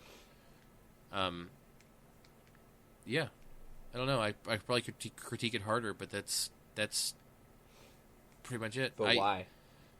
Yeah, no, I mean she's. Yeah, no, it's cool. It's like it is cool. It's great. It's also just really. I'm really glad that we live in an age where people can express themselves in the ways of like these 3 games, like that they can do that. They can just be like, well, this is it. This is here, and this is what I think, or this is how I feel. And I understand, like, movies and books and poetry and music are all different ways to express yourself. But, like, some things are just like, this isn't going to make any sense, or this isn't going to work unless this is playable. Like, this is a video game. And I think that story may have been told best in that way, because you were doing the bullshit clicking, and you were, like, simulating what she experienced. And I think it's really cool that she was able to tell that story and have you, in a way, experience it. So, I think it's really cool. I can't remember. I wish I could remember who won the category that she lost did in. Not. The category was Games for Change, and I think I commented on the fact that the winner did not seem like a game. Like, it just wasn't a game for change. Like, it was like her story or something. And I love her story. I love it a lot. Joe, did you play her story? I have not. Leave, bro. Dude, that game's sick. When the Steam sale starts in 2 weeks, I just brought that game down so many rungs by calling it sick, bro. Yeah, you did. But no, I really feel very strongly about that being a good game. I just so when the Steam sale starts, buy it and play it. It's incredible. So, but like, I don't think it's a game for change. Like, that's the most vague thing ever. That was like their like art game category or something. But yeah, like, I don't know. Like, they all deserve to win. They all deserve to lose. I don't know. Let's talk about news. Now they've bummed everyone out. Let's talk about news. What do you want to talk about for news? Yeah. Okay, I'll start. Okay, so Joe, you texted me the other day, and you said, "I can't believe it. American Pharaoh won Sports Person of the Year." That's what I said. They didn't. No, Joe said this to me. Oh, you didn't specify. Wait, did Ryan actually tell you that too? No. No. Yeah, no. I didn't say I can't believe it. I said they took it away from him. I was like, I don't know who You're that like, is that a What are you talking person? about? And you're like, it's a horse. I was like, is that a person's name? And you're like, no, it's a horse. And I'm just like, well, Joe, you're being a shithead right now because you said sports Actually, person no. of the Okay, year. so let me redact that for a second. Is a horse They a called person? it the Sportsman of the Year, right? An American. Is a horse A horse man? is a male. It was a male. That's It was not a what I male asked. horse. And then instead of giving it to the horse, they gave it to. When it was Sportsman of the Year, they gave it to what? Serena Williams, who is Or Vanessa. I think it's Serena, who is also not a man. Well, she's not male, but she's a Homo sapien. She's man. She walks No, upright on that's 2 also feet. why they changed it to sports person, so they could give it to her without there being an uproar. But it's not sports horse. But is this what I'm trying to horse say. displayed excellent Sports horse. qualities. That No, that horse is just like, I don't know. I guess I need to run or something, or I'll get shot. Like I or just the need to glue run. factory. Either way, sports person. A horse is not a person. Are you sure? That's- But It's just a fact. can a horse be a man? No, horse can be male, but a horse, and also we don't know how that horse identifies. That's all I'm saying. This conversation's over. Final Fantasy Smash Bros. Oh no, So Not. Cloud is out now I bought him. in Smash Bros. Yeah, didn't he come Of out? course he did. He only came I out played a it few for- hours after like the final video, right? Yeah, Yeah, so it came out last night, but like no way were you going to be able to actually purchase him in that period of time. They even said like, listen, the servers are they're going to crash. They're like Don't even expect bother. download times to be extended. And by that they mean you're going to try and download it and it'll say it has timed out. Go fuck yourself. Please mail us your And money. So they had last night. They did the final special presentation about Super Smash Bros. For 3DS and Wii U. And they started it by announcing that the protagonist of the new Fire Emblem game, Fire Emblem Fates: Homecoming / It's like whatever. Conquest. Oh, good. The 6th Fire Emblem character. Yeah, what the Wait, actual I- crap? What is this guy's name? Carissa? I don't even know. Corinne? Corinne. And there's also a girl version because I guess you could choose whichever one you want when you play the game. And he's got a buzzsaw sword of some kind. I missed that I don't portion. really know. I got It's I the got first buffering portion, and I bro. didn't end up rewatching it. I did hear that they are releasing an amiibo of them. They're releasing an amiibo of every character. Yes, every character Yes. will have an amiibo. So then they talked about all their movesets and they said, yeah, this guy's also part dragon. Boo. It sounds cool or whatever. His like back air attack can push you back onto the stage. Yeah. Yeah, okay, cool. I guess we don't need a 6 Fire Emblem character, but this is okay. And they talked about Cloud, and they broke down all his abilities work, and there are some unique things going on there. Cloud's cool. I played as him for a couple minutes today. And like his overlimit can like changes how his abilities work, including turning his recovery ability into like the grossest recovery ability, like Yep. It's gross. insane in terms of how far it can get you back onto the stage. Yep. And then Sakurai. Oh, and then at that point they're like, oh no, they said that later. So Sakurai comes back and he's just like, "Thank you all so much.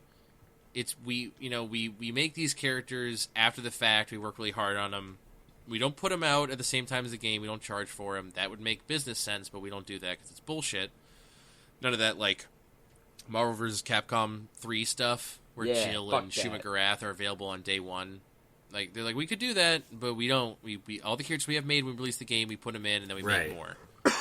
And they're like, okay, well, you can stop tooting your own horn now, Sakurai, but Because thank you're you. still charging a and buttload for we a just wanted to- character.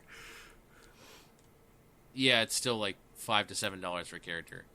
But it's like, well, okay. And he's like, but we're really glad. Thank you for all your support. we were glad to have the Smash poll and, give you the people that you wanted as much as we can. And we had a lot of fun developing this game. Thank you guys. And here's the final character to ever be added to this game. At this point, I paused the video, and I'm just like, I'm not ready for this.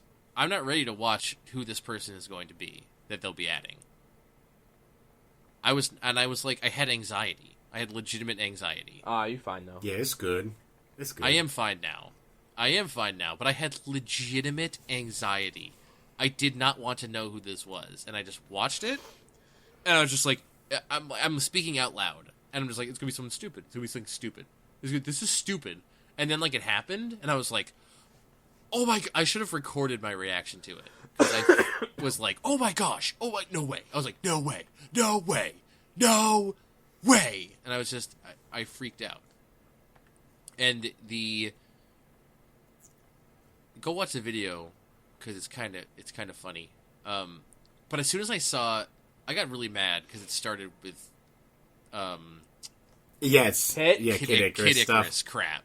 Yeah, and I was like, oh shit. I was like, dumb. oh, it was Kid Icarus, and Palutena was talking to him, and it was like, they're gonna add, fucking random jabroni from Kid Icarus that no one knows. Yep.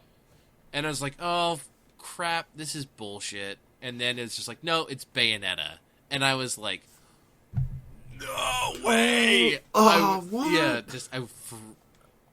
what? And then they broke down how she plays, and she legitimately plays like she does in the freaking game. It doesn't even make sense. She plays the she's combo very combo-y. system, and you hold the button to shoot bullets. It sounds nuts. And then I was just like, oh yeah, what's the dumb, stupid second game costume that I don't like as much? It's not as iconic. And they're like, we got the first one too, and I was like, yes. Yeah, I like the but first she one doesn't. better. She doesn't get super nude though. She does a little bit. She loses some of it when she does her smash attacks, but even her attack, her final smash where she should lose. I mean, everything. It is still a game for children. I'm not saying it's a bad thing or doesn't make sense or whatever. It's an observation. But she looks like so much fun to play as. She's not gonna be here till February, along with Corinne? I don't know what that guy's name is. Just call him Karen. Yeah, so Karen and Bayonetta aren't going to be here till February, but man, that shit's crazy. So they said that she was the number one choice in Europe, and she was in the top 5 in America on the Smash poll. And they said hey, we looked at all the top and numbers, these were, and we removed all the possible and realizable right. They said this was the top choice out of the top 5 realizable characters. Yeah, that they said realizable and something else. They basically just took out all the ones that were just never going to happen. Although I did forget one major, huge character release that Ryan has been waiting for decades. And I forgot. I just skipped right over it. I'm going to give you the honor of explaining it to everyone what happened and how you got beat the fuck out. They put Gino. Who? They put Gino? They put Gino in Smash Bros? No. Are you serious, bro? They put Gino in Smash Bros? The character in Smash Bros? No, he's a Mii costume. Beat the fuck out. Ryan, are you going to take a picture of the QR code or whatever and download? And no, because Mii Gunner is bad. So I'm just not. Oh, I like Mii Gunner. Shut up. Mii Gunner's bad. Well, then you can never play as Gino. They put Gino in as a Mii costume. Gino from Super Mario RPG Legend 7 Stars to Super Nintendo, everyone knows, I'm sure. Which just made sense because they're like, yeah, so now that we're friends with Square Enix, we decided to get this in here because I'm sure he was at the top of that Smash list too in America. Yeah, and they were like, no, you can't have him, but you can have Cloud, though. But that's insane to put Gino as a playable character in there. That's absolutely crazy, Ryan. That is not... No, you know what's crazier? Fucking Cloud Strife. Well, that's because they need to put even on a Nintendo platform. A Final Fantasy dude in there. ¿Por qué no las dos? Because it takes months to develop a character. ¿Por qué no las dos? Yeah, but because I don't like hard shell tacos, Ryan. They just break apart immediately. I just want the soft ones. I mean, they could have just put someone more generic. Like, they could have put a white mage in there. No, but, like, the whole thing about Smash is that the character that they put in needs to be, like, wicked important if they're gonna pick a third-party person. Like Solid Snake. Yeah. Or Pac-Man. Like, they wouldn't have put in Otacon. No. They wouldn't have put in Genome Soldier from Metal Gear Solid 1 and just been like, yep, that represents the Metal Gear Solid universe. White Mage was at least iconic for a good portion. They would just put in a Metal Gear. No, they already put in White Mage. It was Robin's alternate girl costume. White Mage also appeared in Mario Hoops 3-on-3 for the Nintendo DS. Right, so I mean, like, make him a character. Right, did you say wow? Yeah. You didn't know that? No, I didn't. Wow. Yeah, I know, right? It's great. But yeah, I mean... I know, Final Fantasy. I'm excited to try out three new characters. And amiibos. At Ryan's house. You're like, so, Ryan, you gonna buy those? Ryan's already set up buying them. Cool. You're busy on Monday? Yeah, well, of course he's gonna buy them. Yeah. Of course he's not busy on Monday. Yeah. And now this other piece of news actually kind of surfaced today. Ryan, I'll let you tell the class. So I was on the internet today. And no way. Yeah, dude, right? Oh, book at this guy's house? This was in the fridge? Oh, no way. What? And then I was scrolling through Twitter. I see a big old picture of Kojima's face, and I'm like, what's he done this time? What's Konami done to my friend Kojima this time? Killed a man. Kojima wanted for murder. So he's sitting next to some Sony dude, and he's like, so we have Kojima Productions so from Sony now. So he's going to make video games with Sony. And there's an exclusive PS4 and also PC video game. Exclusive PS, PS4 and PC? PS4 and PC? Oh, sweet. Yep. So there's a video game that Kojima's going to make. It's a new IP. It's Metal Gear Solid. It's the game he's always wanted to make. This is that part is not true, but it's some new IP. It's very exciting. It's called Silent Hills. Oh, dude, if only.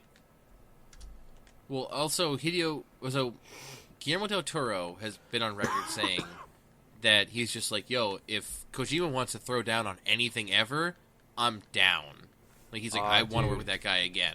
Yeah. And so, like, yeah, like, that shit is a real possibility. Let's let that happen. Yeah, let us not get in the way of that happening. Let's let that happen. I'll stand aside so it can happen.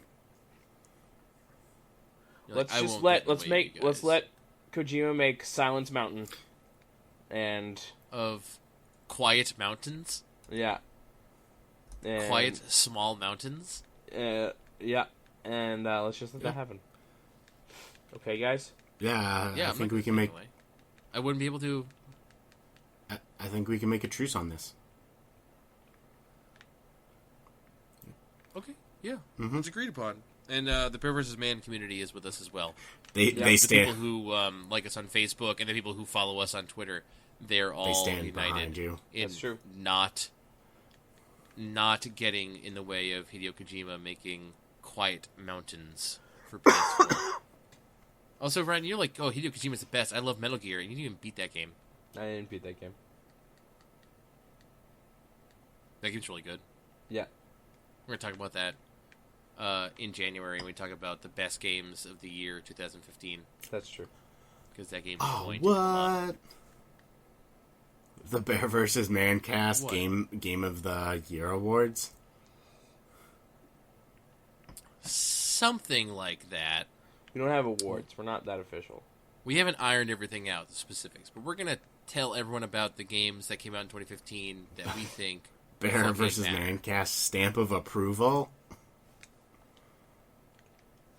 We might be able to go that far. I can't. Well, we do. We kind of already have that. We what's the word I'm looking for? We curate games on Steam. That's true. Yeah, we curate games on Steam. So, like, those all have our stamp of approval.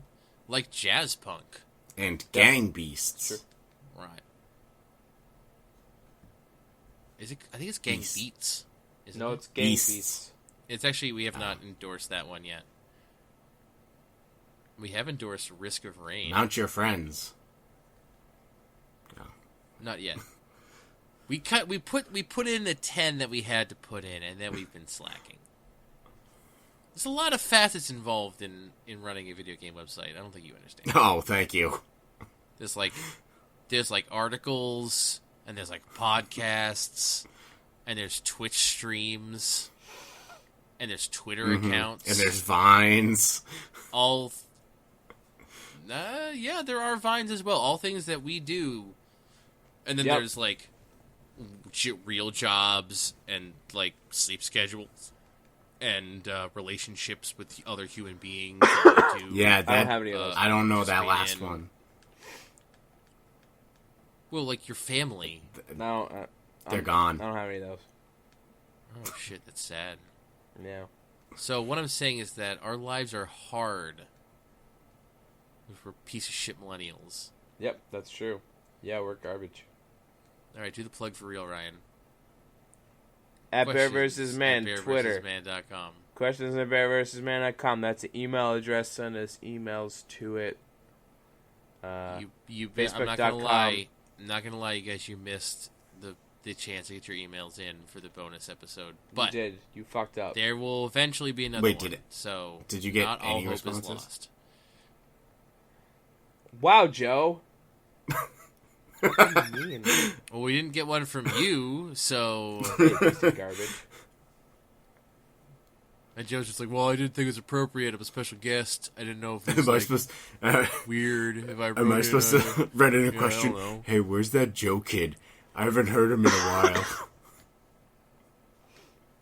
while. You definitely should have done that, but it's too late for that until Beer vs. Man episode 3, which is going to come out later. Whenever we feel like. Twitch.tv/BearVSMan. Yeah. Is where we stream all sorts of stuff. I streamed there today, in fact. I played Dark Souls. Much more successfully than Ryan did, I might add. Yeah, well. It's not your favorite game. No. But I got us a follower. I might be playing my favorite game right now. Subterfuge. Nick, I've only played one game. You think P3P is legitimately your favorite game ever? No, that's not true, but it's pretty close. Dark Souls is my favorite game ever. That game is awesome. I got us a follower. You did. You know? Because someone was like...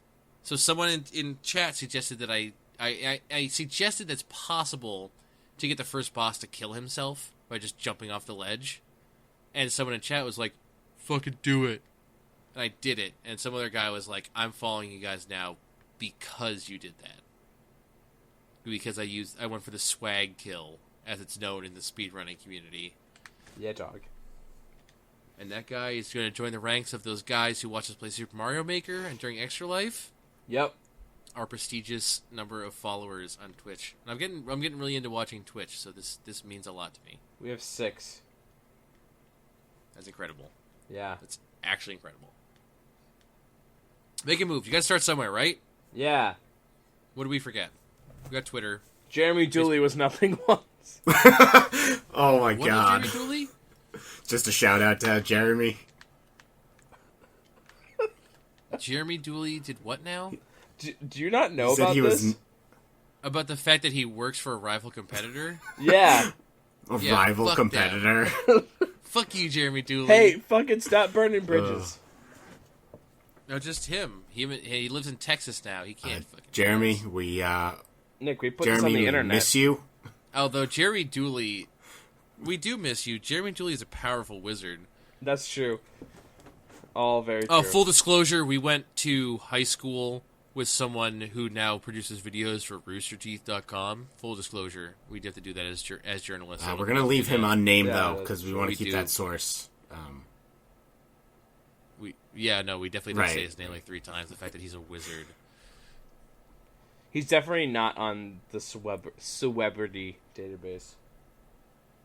He's on the celebrity database yet? Yeah, he is. Is he really? Yeah, he is. Oh, man. That's funny as hell. That guy's it. making moves. Bear vs. Mancast over. All right, I'm out. Good night, everybody.